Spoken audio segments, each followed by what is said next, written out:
నమస్తే అండి. అందరూ బాగున్నారా? మీరు అందరూ బాగుండాలని మనస్ఫూర్తిగా కోరి ప్రార్థిస్తున్నానండి. మేము కూడా బాగున్నాము. భాగ్యం అంటే ముచ్చట్లకి స్వాగతం అండి. నా సబ్స్క్రైబర్స్కి అలాగే నా వీడియో చూస్తున్న ప్రతి ఒక్కరికి నా హృదయపూర్వక ధన్యవాదాలండి. వీడియో ఆన్ చేయగానే ఒక లైక్ చేయండి ప్లీజ్. అలాగే మీకు నచ్చితే మీ వాళ్ళకి షేర్ చేసి మీరు కూడా సబ్స్క్రైబ్ చేసుకుంటారని ఆశిస్తూ, ఇగోండి ఈ వీడియో నిన్నటిదండి. అంటే నిన్నటి వరకు పెళ్ళిళ్ళ వీడియో పెట్టాను కదా, మళ్ళీ వెంటనే పెళ్లి వీడియో ఏంటనేసి ఈ వీడియో పెడుతున్నాను. నిన్న జరిగిందండి మన ఇంట్లో. అంటే మామూలుగా గచ్చు చేయిస్తున్నాను. అందరూ వచ్చి టైల్స్ వేయించవచ్చు కదా, గచ్చు ఎందుకు మళ్ళీ వీటిని మళ్ళీ ఎప్పుడైనా టైల్స్ వేయించుకుంటే ఇవన్నీ పగలగొట్టాలా చెయ్యాలా, మళ్ళీ అదంతా వేస్ట్ కదా అని అంటారనుకోండి. అన్నారు నిన్న కూడా వచ్చి చాలామంది లెక్కలేసి అంత అవుతుంది ఎంత అవుతుంది, ఎందుకు ఇంత పెట్టుబడి పెడుతున్నారు అది ఇదని. నిజంగా చెప్పాలంటే టైల్స్ వేయించి అంత అయితే ఇప్పుడు నా దగ్గర లేదండి. ఎందుకంటే నేను ఆల్రెడీ కొన్ని వస్తువులు అవి తాకట్లెట్టి డోకరాది తీసుకొని స్లాబ్ వేసాను. ఈ సైడ్ స్లాబ్ వేయాల్సి వచ్చిందండి. ఎందుకంటే ఒక పిల్లరు ఊసలు పాడవుతుంటే జాయింట్ కలగపోతే బిల్డింగు పాడైపోద్దమ్మా అనేసి అన్నారు. సరే ఇంత ఇల్లు కట్టుకొని మళ్ళీ అది పాడైపోతుందంటే మనకు మనసు బాధ అనిపిస్తుంది కదండి. ఇంకా అందుకని నేను అసలు మన దగ్గర అయితే డబ్బులు లేవు, కానీ ఇంకా సరే ఇంకా వస్తువులు తర్వాత లోను అదే డోకరా లోను అవన్నీ పెట్టి స్లాబ్ వేసేసానండి. స్లాబ్ వేసేసాక ఆల్రెడీ అవి ముందు గోడలు ఉన్నాయి. నేను ఇంకొక వీడియోలో పెడతాను మీకు. స్లాబ్ వేసిన వీడియో ఉంటుంది, అది ఎక్కడో కంప్యూటర్లో దాసింది స్వాతి. అది తీసినప్పుడు వివరాలన్నీ చెప్తానండి. అయితే ఈ ఛానల్ నుంచి గచ్చు అయితే చేయించలేకుండా చాలా చిరాకుగా ఉంటుంది. మీరు కూడా చూసే ఉంటారు కదా.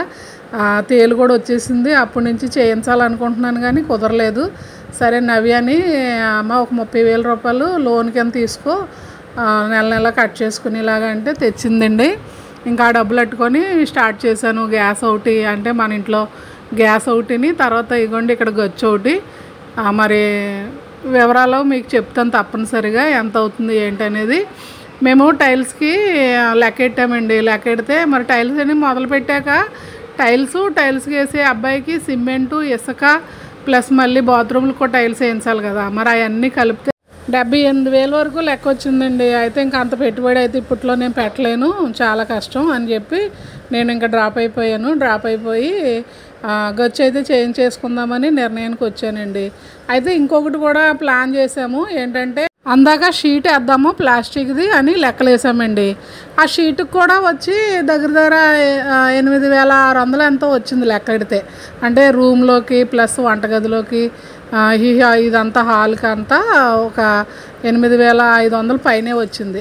అంటే దాదాపు ఇంకా వేసిన అతను అలాగా చేసింది మొత్తం 10,000 అవుతుంది కదా. ఆ 10,000 లెక్కెత్తే మళ్ళీ అది ఇంకోటి ఏం చెప్పారంటే అది ఒక 2-3 సంవత్సరాలు ఉంటుంది, జాగ్రత్తగా వాడితే పిల్లలు మళ్ళీ ఏమైనా బ్లేడ్ కోసినా లేదంటే ఎక్కడైనా చిరిగిపోయినా దాన్ని బట్టి మొత్తం చిరిగిపోద్ది అనేసి అన్నారు. ఇంక సరే ఇంకా 2-3 సంవత్సరాల కోసం మళ్ళీ అంత ఖర్చు పెట్టి ఎందుకులే ఇది అనేసి ఇంకా నేను ఇంక ఇవన్నీ ఆలోచించి ఇంక ఈ గచ్చు నిర్ణయానికి వచ్చాను. ఈ గచ్చు నిర్ణయం కూడా రాజీయే అన్నది. అమ్మ గచ్చు చేయించవచ్చు కదా, షీటు చిరిగిపోతే మరి ఇదే కదా అన్నది. మాట్లాడుకుంటాం కదా ఫోన్లో. అవును నిజమే, ఇంకా గచ్చే చేయించేద్దామని చెప్పేసి ఇంక నిర్ణయానికి వచ్చి, కాకపోతే ఇంక డబ్బుల కోసం చూశాను, లేట్ అయిందండి. ఇంకా గచ్చు చేయించేస్తున్నాను. దీనికి ఎంత అయిందంటే ఖర్చు 5,000 ఇసుక ముందే వేయించానండి. తర్వాత నిన్న 7 బస్తాలు తెప్పించాము. 6 బస్తాలు పావు ఎంతో ఖర్చు అయింది, మిగతాది ఉండిపోయింది అనుకోండి. 7 బస్తాలకి వచ్చి 21,100 అయిందండి. రంగులకేమో ఒక 1000 రూపాయలు అయిందండి. ఇంకా కూలి వచ్చి మనిషికి 3 మేస్త్రులు 2 పనులు, నేను మొత్తం అంతా ఒకసారి కంప్లీట్ అయిపోవాలి అని చెప్పాను. కొద్దిగా సామాన్లు కూడా తీయాల్సి వస్తుందని చెప్తే ఒక మనిషిని ఎక్స్ట్రా పెట్టారు. అయితే 2 మేస్త్రులని 2 కూలోళ్ళు అయితే సరిపోద్దంట. సరే ఇంకొక మనిషిని ఎక్స్ట్రా పెట్టి మొత్తానికి కంప్లీట్ అయిపోవాలని చెప్పాను. ఇంకా అలాగా వాళ్ళకి వచ్చి ఇంకా ఎక్స్ట్రా డబ్బులు కూడా ఇచ్చానండి. అంటే సాయంత్రం 9 అయిపోయింది వాళ్ళు వెళ్ళేసరికి. అందుకని ఇంకా ఎక్స్ట్రా డబ్బులు మొత్తం అంతా కలిపి 4,500 ఇచ్చానండి వాళ్ళకి. అలాగా మినిమంగా అయింది. ఆడేమో తాపితో ఆడుతున్నాడండి. వాళ్ళు ఎక్కిరెత్తున్నారు, మీ నాన్న మేస్త్రి కదా నువ్వు కూడా మేస్త్రి అయిపోతావా అని ఎక్కిరెత్తున్నారు. సరే ఫైనల్గా ఇదిగోండి ఇలాగా వచ్చింది. ఈ పువ్వులు అయితే మా బావగారు వాళ్ళ అబ్బాయిలే చేస్తారు కదా, అక్కడి నుంచి తెచ్చి పెట్టించాను కొంచెం అందంగా ఉంటుందని. ఇదంతా పాత మోడలే అనుకోండి, కాకపోతే నేను ఖర్చు అంటే ఉండేవాళ్ళు చేయించుకుంటారు, టైల్స్ వేయించుకుంటారు, అది ఓకే. కానీ లేనప్పుడు మనం ఇలా కూడా అడ్జస్ట్ అయిపోవడం మంచిది. ఇలాగ మొత్తానికి మినిమం వచ్చి నాకు ఒక 13,000 రూపాయలు అలాగ అయ్యిందండి. ఇంకా లైఫ్ అంతా అంటే మనం ఎన్నాళ్ళు కావాలంటే అన్నాళ్ళు ఒక 30-40 సంవత్సరాలు ఉంచుకోవచ్చండి. అవసరమైతే మళ్ళీ ఒకవేళ కాదు డబ్బులు ఉన్నవాళ్ళు అనుకోండి, మళ్ళీ అది కొట్టించుకొని ఎప్పుడో డబ్బులు ఉన్నప్పుడు మళ్ళీ టైల్స్ వేయించుకోవచ్చు అనుకోండి. అది ఇంకా మనకేంటంటే ఓన్లీ వంటగది కాడించి హాల్ వరకేనండి. మళ్ళీ బెడ్రూమ్ కాకుండా హాల్ వరకే ఈ ఖర్చు అండి, మీకు చెప్పిన ఖర్చు. బెడ్రూమ్లో తక్కువ రేట్ టైల్స్ ఉంటాయి కదండి, అవి తర్వాత మళ్ళీ ఇంకోసారి వేయించుకోవచ్చు అని అది మటుకు ఆపేసాను. అందులో ఏం వేయించలేదు, ఇంతవరకేనండి. ఇలా ఓవర్లుక్ ఇలా వచ్చిందనమాట. సరే వాళ్ళు వెళ్ళేసరికి 9 అయింది. ఇంకా తెల్లారి చర్చ్ ఉంది కదండి, ఇంకా మేము కూడా పడుకొని తెల్లారి చర్చికి వెళ్ళిపోయాము. ఈ రోజండి ఆదివారం ఇంకా చర్చికి వెళ్ళి పాటలు అలాగే తర్వాత కీర్తనలు అన్నీ అయిపోయాక ఇంకా సాక్ష్యం చెప్తున్నారండి. ఎవరికి ఉండే ఇబ్బంది వాళ్ళు చెప్తారు కదా, దానికోసం సంఘం అంతా ప్రార్థన చేస్తుంది. ప్రసాద్ వాళ్ళ ఫ్రెండ్ వాళ్ళ అమ్మగారికి బాగాలేదంట, చెప్తున్నాడు ప్రార్థన చేయమని. అలాగే ఇక్కడ అంకుల్ గారు కూడా చెప్తున్నారండి.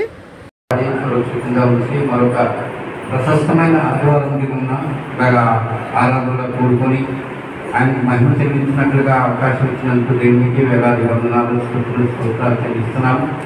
నేను చెప్పబోయే సాక్ష్యం ఏంటంటే, సామవరంలో చీలి అపరాగారని ఆయన తెలిసిన ఆయన ఉన్నారు. ఆయన అన్నయ్యగా భావిస్తాము, అన్నయ్యనే పిలుస్తాము. గత 6 నెలల క్రితం వదిలి గారు చనిపోయారు.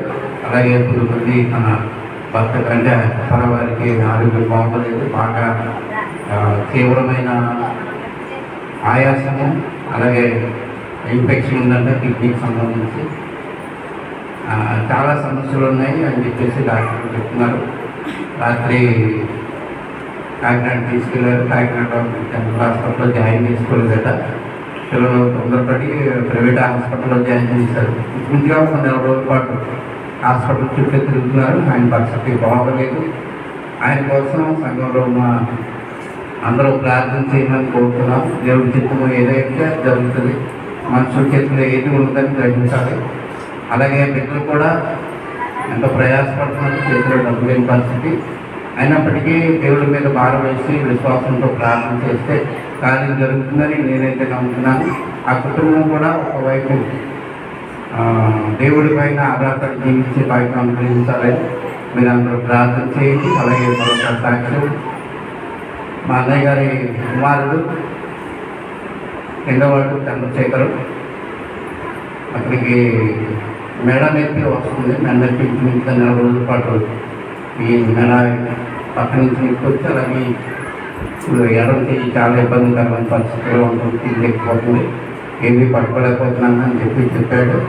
4 రోజులు బట్టి కాకినాడలో మందులు వాడుతున్నాను, కానీ అన్ని టెస్టులు చేయించుకుంటున్నానా తగ్గలేదు అని చెప్పేసి ఏమంటూ అవ్వలేదు. ఎలా చేయాలి ఏంటంటే నవ్య చెప్పి కాకినాడ అనకాపల్లిలో డాక్టర్ ఉన్నారు, ఇటువంటి వాటికి ఆయన బాగా ట్రీట్మెంట్ చేస్తారని చెప్పారు. బుచ్చిబాబు పాస్ గారు తీసుకెళ్ళారంటే నవ్యాను ఒకసారి. అక్కడికి తీసుకెళ్ళాలని నేను ఆశపడుతున్నాను. వీలైతే రేపు కానీ కుమారుని తీసుకొని వెళ్ళాలని ఆశపడుతున్నాను. తనకు స్వస్థత వచ్చినట్టుగా సంఘం అందరూ ప్రార్థన చేయండి. మీకోసం మా అందరి ప్రార్థనలో మేమందరం ప్రార్థన చేస్తున్నాము.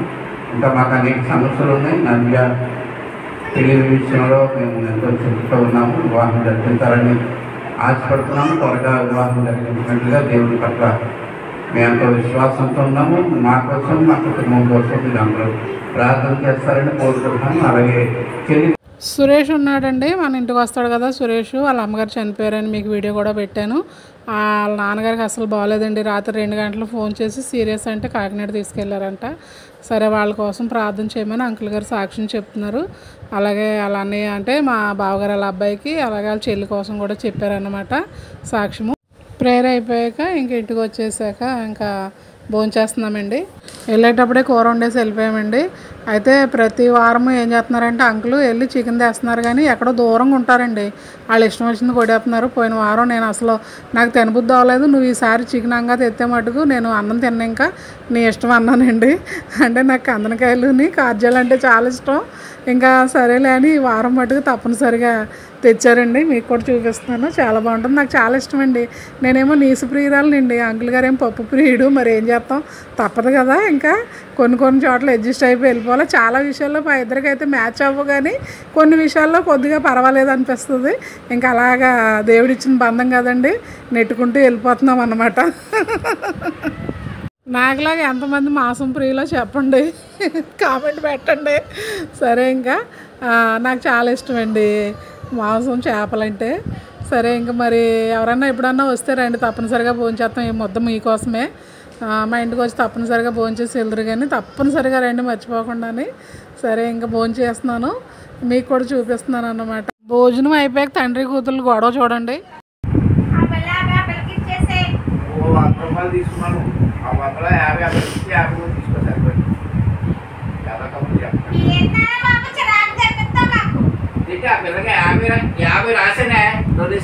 ఎవరికి? 150 వస్తాయి. 150 ఇస్తే 100 తీసుకొని 50 వదిలేస్తే తీసుకోమనే కదా, అంతే. ఇంకేంటి లెక్క చెప్తే దానికి సంబంధం ఏంటి? ఇప్పుడు నీకు 100 ఇచ్చావా, ఎందుకు ఇచ్చావో చెప్పాలి కదా. నీకు బాకీ చెప్పాలా వద్దా?